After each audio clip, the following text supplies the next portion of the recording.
로마서 3장 21절부터 26절까지의 말씀, 우리 다 함께 한 목소리로 같이 읽습니다. 살아계신 하나님의 말씀입니다. 이제는 율법 외에 하나님의 한 의가 나타났으니 율법과 선지자들에게 증거를 받은 것이라. 곧 예수 그리스도를 믿음으로 말미암아 모든 믿는 자에게 미치는 하나님의 의인이 차별이 없느니라. 모든 사람이 죄를 범하였음에 하나님의 영광에 이르지 못하더니 그리스도 예수 안에 있는 속량으로 말미암아 하나님의 은혜로 값없이 의롭다 하심을 얻은 자 되었느니라. 이 예수를 하나님이 그의 피로써 믿음으로 말미암는 화목제물로 세우셨으니 이는 하나님께서 길이 참으시는 중에 전에 지은 죄를 간과하심으로 자기의 의로우심을 나타내려 하심이니 곧 이때에 자기의 의로우심을 나타내사 자기도 의로우시며 또한 예수 믿는 자를 의롭다 하려 하심이라. 아멘. 율법 대신 나타난 하나님의 한 의에 대해서 오늘 함께 말씀을 나누고자 합니다. 오늘 말씀을 보면 이제는 율법 외에 하나님의 한 의가 나타났다라고 선포합니다. 이 바울의 선포를 기억하면서 우리가 한번 이 질문을 생각해 보시면 좋겠습니다. 한국 사람들은 공짜를 참 좋아합니다. 그죠? 누구나 거저 받는 것 참 좋아해요. 그래서 우리 속담에는 뭐도 있어요? 공짜면 뭐도 마셔요? 양잿물도 마신다고 할 정도로 너무너무나 좋아합니다. 그런데 아무 조건 없는 선물인데 그 선물이 너무너무 귀한 거예요. 값진 거예요. 우리 상상외로 비싼 선물을 받으면 공짜인데 받으면서 마음이 어떻습니까? 편안합니까? 공짜로 받는 건데도 왠지 불안하고 왠지 걱정이 되죠. 왜 이걸 나에게 주지? 나중에 혹시 내가 이걸 받으면 혹시 나에게 다른 뭔가를 요구하지는 않을까? 세상 사는 사람들은 다 주고 받으며 살기에 공짜가 그냥 단순히 사과 하나 혹은 뭐 덤으로 받는 배추 한 포기 뭐 이런 거 같으면 그렇게 불편함이 없는데 그게 갑자기 뭐 금 한 덩어리, 다이아몬드 한 알, 명품 백 이러면 뭔가 괜히 불안해지는 게 우리들입니다. 조건 없는 선물은 낯설고 불편하고 의심스럽기까지 한 것이 사실입니다. 여러분들은 어떻습니까? 저는 이런데 여러분들도 비슷하지 않을까요? 자, 오늘 본문은 그 불편함의 한 가운데로 우리를 초대하고 있습니다. 왜냐하면 예수님께서 우리를 위해 행하신 일, 또 하나님께서 우리를 위해 행하신 일은 세상의 그 어떤 것으로도 값어치를 매길 수 없을 만큼 귀하고 놀라운 일이기 때문에 그렇습니다. 자, 오늘 성경 공부를 시작하면서 이 이야기로 한 번쯤 은혜를 시작을 해보려고 합니다. 한 IT 회사에 신입 개발자가 서버 오류에 누명을 쓰게 되었습니다. 이 신입사원이 딱 입사해서 일한 지 일주일이 되었는데 어떤 사람이 그 회사를 해킹해가지고 중요 정보들을 다 빼가 버린 거예요. 모든 사람들이 다 누구를 의심해요? 이 신입사원을 다 의심합니다. 왜냐하면 그 해커가 썼던 로그 접속 기록이나 그의 모든 것들이 다 그의 계정 안에서 이루어졌기 때문입니다. 그러다 보니 회사는 이 신입사원에게 수억 원의 손해배상 소송을 겁니다. 이제 회사에 취직해서 사회에 처음 나온 청년이 그걸 배상할 만한 재정적인 능력이 있었겠습니까? 마음만 전전긍긍하고 있었습니다. 그런데 이 상황을 바라보던 그 회사에 수석 개발자가 나섭니다. 그래서 자신이 가지고 있는 지식과 자신의 모든 기술력을 총동원해서 이 회사에서 일어났던 이 사건은 이 신입사원이 행한 것이 아니라 다른 해커가 이 신입사원의 아이디를 도용해서 행한 일인 것을 밝혀냅니다. 그리고 나서 이 젊은 신입사원은 아무 죄가 없음을 밝혀내는 거지요. 그래서 결국 이 신입사원은 법정 싸움에 갔는데 완전한 무고를 증명받게 됩니다. 그래서 법정에서 그는 죄가 없다고 말을 하지요. 그런데 한번 잘 생각해 보시죠. 그 무죄 판결이 과연 공짜였을까요? 받는 사람 입장에서는 공짜였습니다. 왜요? 자기가 한 수고와 노력이 없거든요. 그러나 그에게 그 무죄를 선언해 주기 위해서 이 수석 개발자는 자신의 모든 시간과 노력과 지식을 다 쏟아 부었습니다. 그래서 사실 이 신입사원이 무죄가 되는 데까지는 값이 없었던 것이 아니라 수석 개발자의 헌신과 수고와 노력이라고 하는 값이 그 속에는 담겨 있었습니다.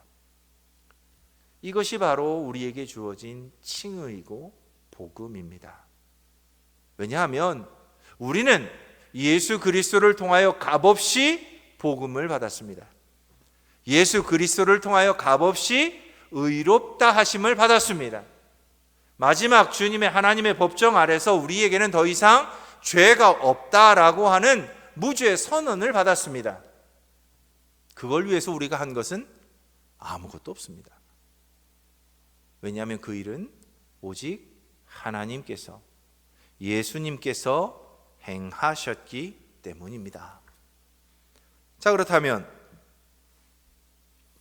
오늘 하나하나의 질문들을 통해서 하나님이 행하신 이 놀라운 일들에 대해서 우리가 함께 살펴보고자 합니다.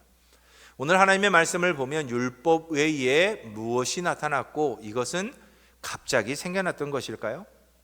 그렇지 않습니다. 오늘 율법에 나타난 것은 하나님의 한 의였습니다. 이 하나님의 한 의는 죄인에게 주시는 하나님의 법적인 선물이었습니다.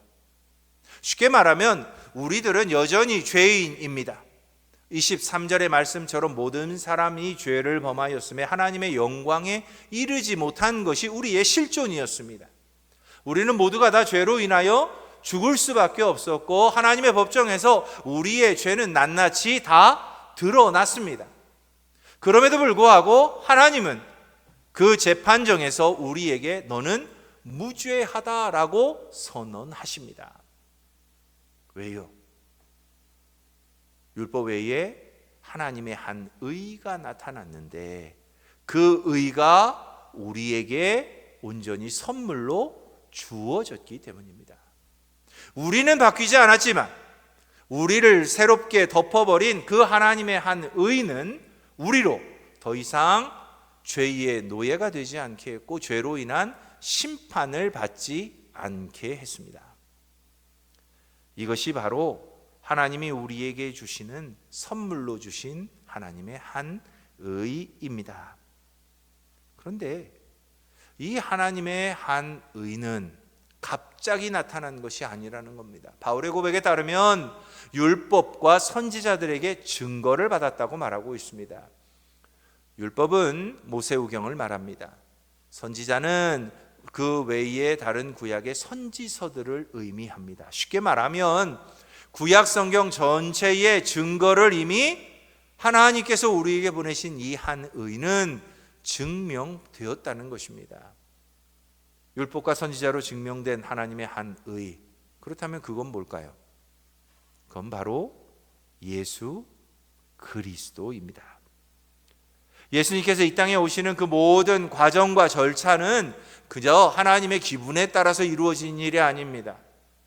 역사 가운데 하나님의 섭리하심 가운데 이미 수많은 하나님의 말씀들 속에서 예언하셨고 그 예언의 성취로 예수님이 이 땅에 오셨습니다.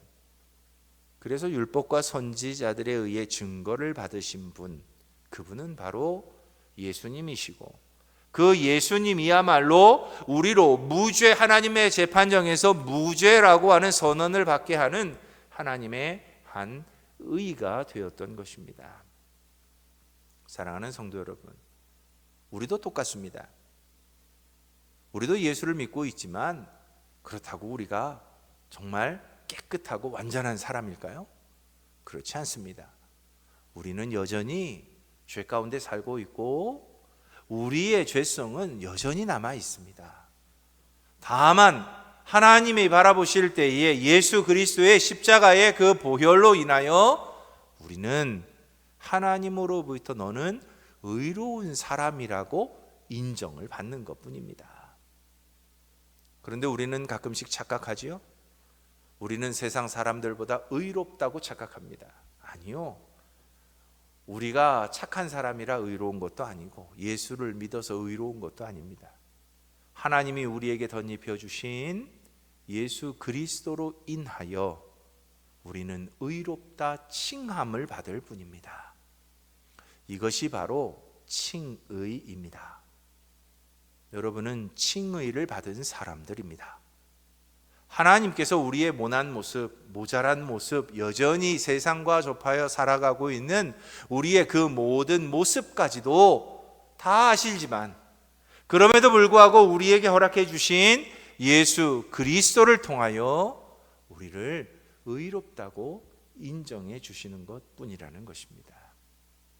그래서 우리는 하나님 앞에서 더 이상 정죄받는 죄인이 아닙니다.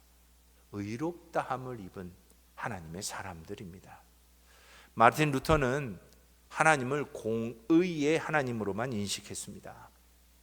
그래서 그가 처음 로마 가톨릭 교회에 있을 때만 해도 심판하시는 하나님에 대한 이미지가 너무나도 강했습니다. 그래서 자신의 죄를 덜어내고 또 덜어내기 위해서 끊임없이 수행을 했고 끊임없이 기도를 했고 자신의 몸을 정말 남들이 보면 놀랄 정도로 철저하게 경건의 삶을 지켜가려고 노력을 했습니다.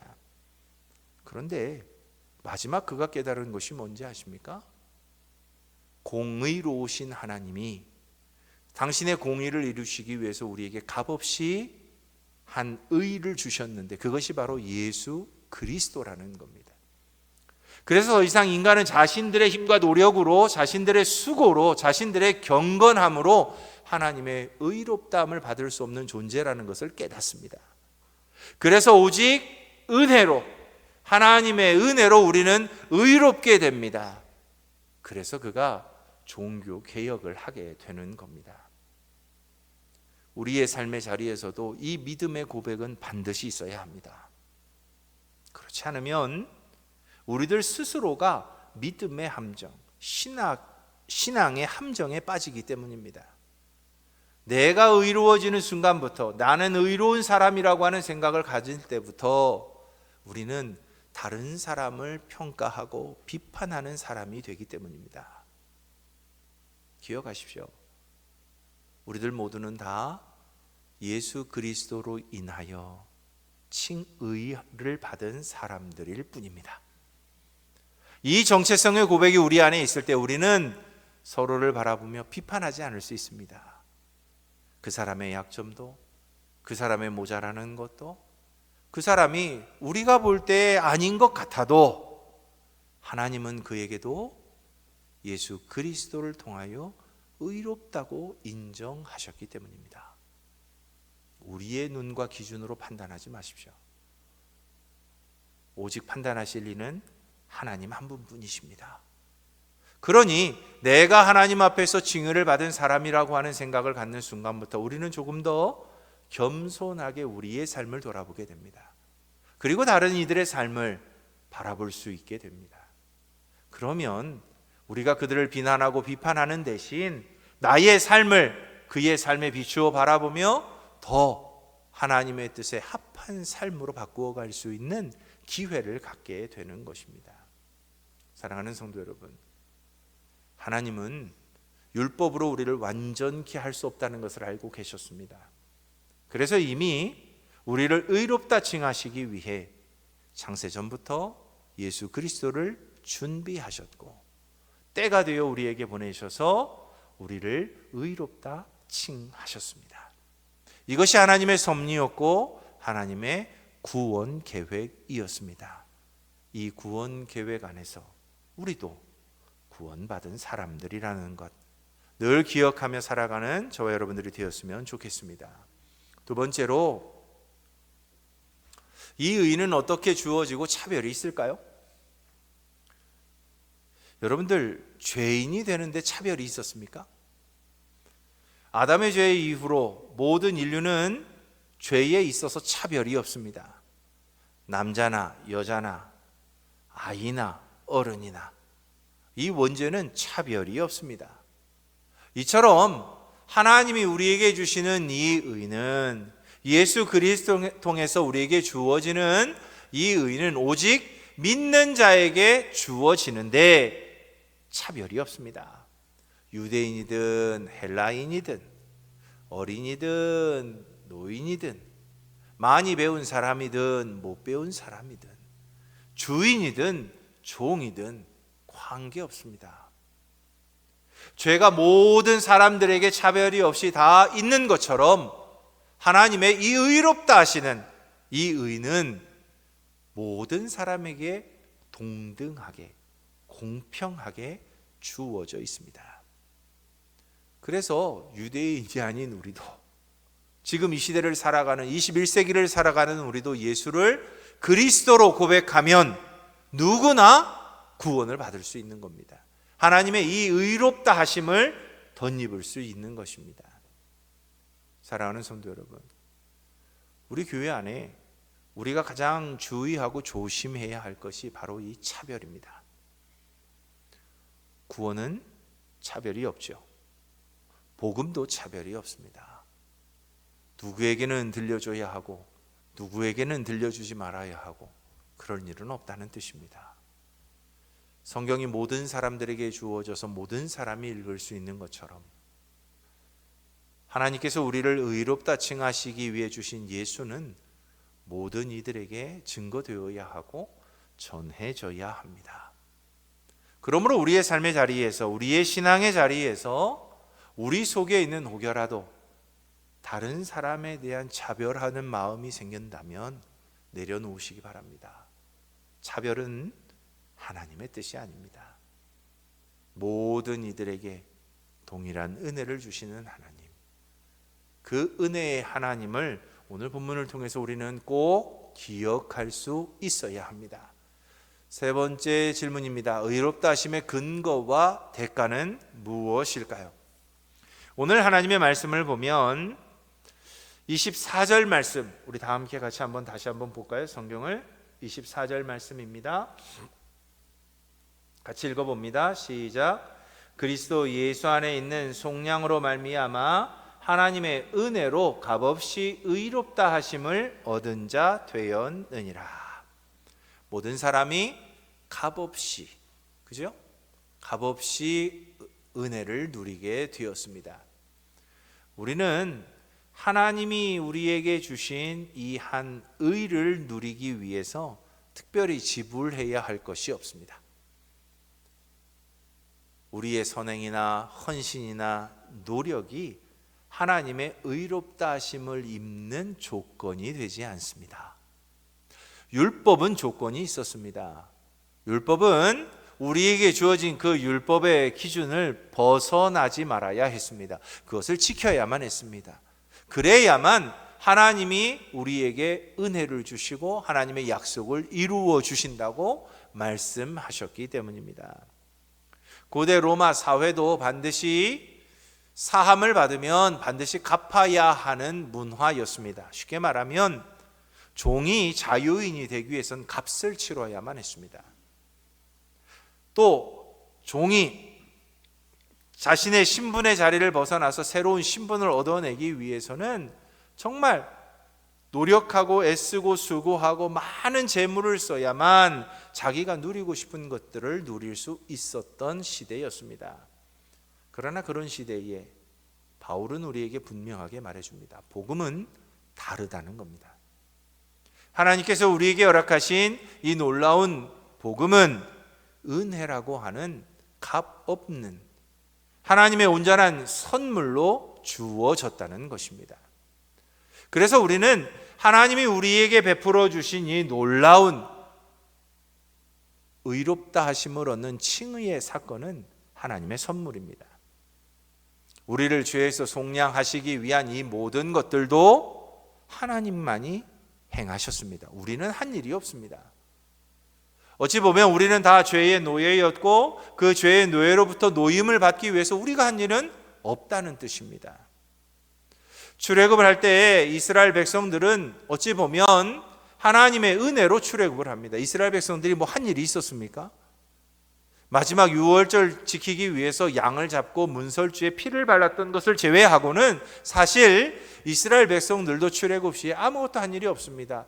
그럼에도 불구하고 하나님은 그들을 그 땅에서 인도하여 내셨던 것처럼 죄의 종이었던 우리를 속량하시는 이 모든 사건은 오직 하나님의 은혜였습니다. 그래서 값없이 우리를 속량해 주셨노라고 성경은 말하고 있습니다. 그렇습니다. 이 칭의는 우리를 의롭게 실제로 만들어주는 일이 아닙니다. 우리가 의로워지는 것은 다른 용어를 씁니다. 성화입니다. 거룩해져 가는 것. 성령께서 우리의 삶에 내재하시며 우리로 하나님의 성품과 뜻을 닮아가도록 매일매일 우리의 삶에 실제 역사하시며 우리를 바꾸어 가는 것, 그래서 우리를 더 거룩하게 만들어 가는 것, 이것이 성화입니다. 이것이 점점 우리가 하나님과 가까워지며 점점 더 의로워져 가는 것입니다. 그러나 칭의는 전가입니다. 오직 예수 그리스도 의로우신 그분의 의가 우리에게 전적으로 덧입혀지는 겁니다. 마치 우리가 옷을 입어 우리의 몸을 가리는 것처럼 예수가 우리의 전체 인생을 다 덮으셔서 우리의 속사람은 여전히 죄악에 물들어 있고 죄악을 따라가고 있지만 하나님이 보실 때에 우리의 것 예수로 인하여 의로운 사람이라고 인정을 받는다는 뜻입니다. 그래서 하나님의 법정에서 너는 의로운 사람이야 라고 인정하신다는 뜻이 바로 칭의입니다. 이 칭의는 오직 믿음으로 오직 은혜로 이루어집니다. 그래서 이 의롭다 하심은 하나님께서 예수님을 화목 제물로 삼으셔서 그 하나님의 은혜 가운데 우리들을 의롭다 하셨다라고 바울은 계속해서 설명합니다.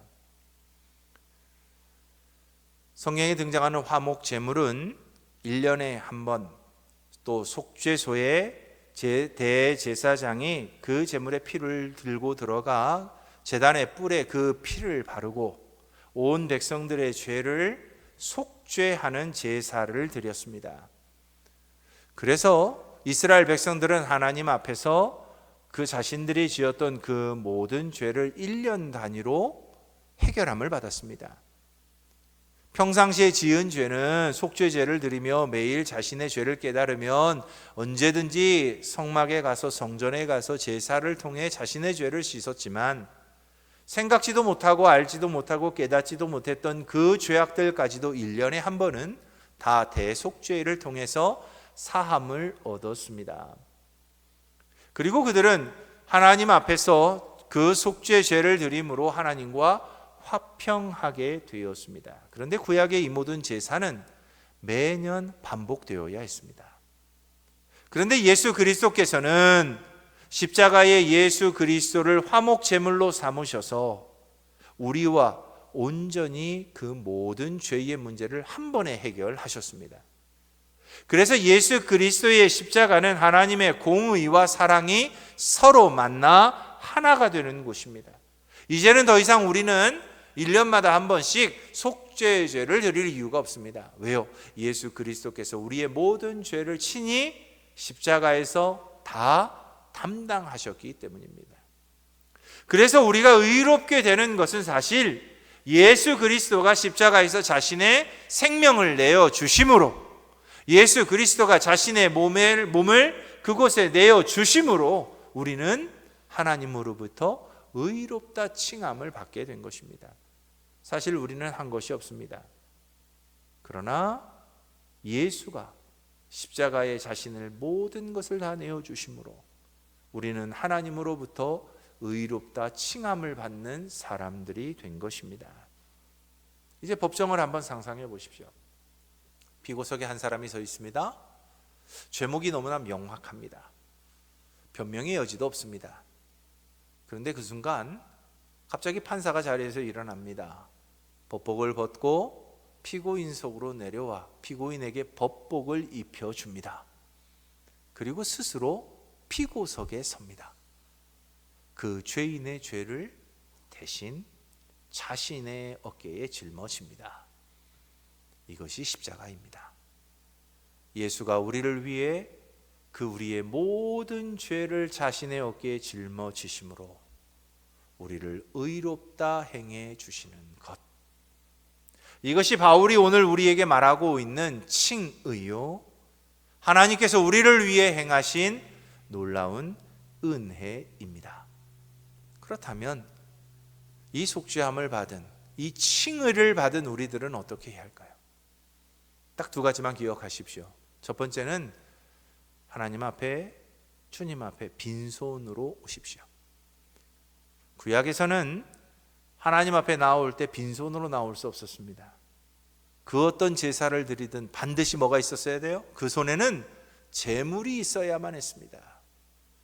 자신의 죄를 대속하기 위해서는 제물이 있어야 했습니다. 감사하는데도 제물이 있어야 했습니다. 그러나 이제는 우리가 하나님 앞에 칭의를 얻는 일에 있어서는 더 이상 다른 어떤 것이 필요가 없습니다. 나의 노력, 나의 선행, 나의 종교심을 들고 오는 순간 우리는 복음이 주는 온전한 은혜를 누릴 수 없습니다. 우리의 마음은 항아리와 같습니다. 그곳에 무엇인가 채워져 있는 순간부터 우리는 더 이상 채울 수가 없는 거죠. 그 항아리가 비워져야만 그 속에 하나님의 은혜를 채우는 겁니다.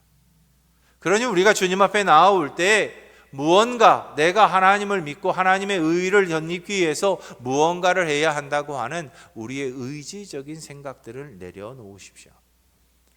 빈손으로 와야 하나님의 은혜를 들고 갑니다. 두 번째는 우리도 해당된다는 사실입니다. 우리가 살아오면서 너무나 많은 실패를 경험하고 주님의 뜻대로 살지 못한다는 그런 자책감이 우리 가운데 있을 수 있습니다. 왜 이렇게 내 인생만 힘들고 어려운지, 마치 내 인생은 하나님으로부터 버림받은 것 같고 저주받은 것 같을 때도 있습니다. 그러나 기억하십시오. 하나님이 우리를 의롭다 칭하시는 데에는 차별이 없었습니다. 하나님의 칭의는 우리의 환경이나 우리의 삶과는 아무런 관련이 없습니다. 오직 내가 하나님 앞에 나와 믿음으로 하나님을 바라볼 때, 예수 그리스도를 나의 구주로 고백할 때 하나님은 우리의 그 고백 위에 예수를 덧입혀 주셔서 우리를 의롭다 칭해 주십니다. 그러므로 우리는 빈손으로 나아오고 나도 하나님의 칭의를 얻을 수 있는 사람이라는 것을 확신하며 주님께 나아와야 합니다. 그럴 때 우리는 하나님의 은혜를 누릴 수 있게 됩니다. 기억하십시오. 값없이, 그러나 값 있게 우리는 살아야 합니다. 값없이 칭의를 받았으나 정말 그 값을 우리는 가장 귀한 것으로 여기고 가장 고귀한 것으로 여기며 우리는 하나님 앞에서 정직한 믿음의 생활을 이어가야 합니다. 이것이 복음이고 이것이 은혜고 이것이 우리의 구원입니다. 이 은혜를 누리실 수 있는 저와 여러분들이 되기를 소망해 봅니다. 바울의 고백처럼 우리는 오직 하나님의 은혜 가운데 의롭다함을 입은 하나님의 백성이요 자녀임을 기억하면서 오늘 이 밤에도 주님이 주시는 평강 가운데 남은 시간 하나님에게 기쁨 기쁨을 드리며 살아갈 수 있는 우리들 모두가 되기를 주님의 이름으로 축원합니다. 우리 함께 기도하겠습니다.